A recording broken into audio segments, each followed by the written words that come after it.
The Cat Lady, dressed up as Desire, Perchance to Dream, Twilight Zone, Season 1, Episode 9. It's 12 o'clock in the city and most folks are grabbing lunch. Edward Hall isn't most folks. Time is his enemy and sleep feels like a setup. He says, "If I fall asleep, I die," and he isn't being dramatic. Sleep means letting go of the story that holds him together. In his head, the story keeps playing like a TV show that drops a new episode every night. And in every episode, there's a woman with cat eyes. Sometimes she's Mrs. Thomas, sometimes Maya. Maya means illusion, the trick curtain that hides the stagehands. She isn't love. She's bait. She looks like relief, but she works for fear.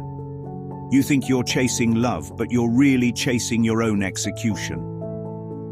Here's the reason why. Desire makes promises it can't keep and charges interest in panic, guilt, and collapse.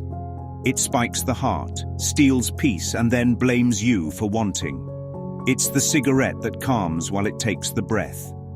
Follow that long enough and the bill comes due. That's an execution, not a romance. She takes him into the funhouse with mirrors and shadows. The funhouse represents a mind that won't look straight. Warped mirrors are the lies told about the self. Reflections twisted to keep the real fear off camera. The shadows represent unexamined guilt. Guilt buried in the dark will always project outward, so every corner looks hostile. When guilt is hidden inside, it paints enemies outside. Then comes the roller coaster. The roller coaster represents the addiction cycle. The slow climb is hope. The drop is terror. The loop is swearing to never ride again while already lining up for the next run. Once the harness is locked, control is gone. The thrill disguises the trap. In the doctor's office, he sees the receptionist and swears she's Maya. That moment proves it isn't about her. If any face can wear the role is coming from him. The dream casts whoever is handy to play desire and doom. People become costumes the script throws on. The content is fear. The faces are just masks. Every woman in the dream becomes Maya. The climax looks like a suicide. Running back into the office, a scream, a window, a fall. But that's the movie fear is directing. The truth is simple. He lay down on the couch, fell asleep, and the body followed the orders of a terrified mind. The heart stopped because the story in his head demanded an ending. Fear wrote a death scene and the body delivered. The point is clear. Desire isn't evil, it's empty. It keeps the chase alive while peace bleeds out in the background.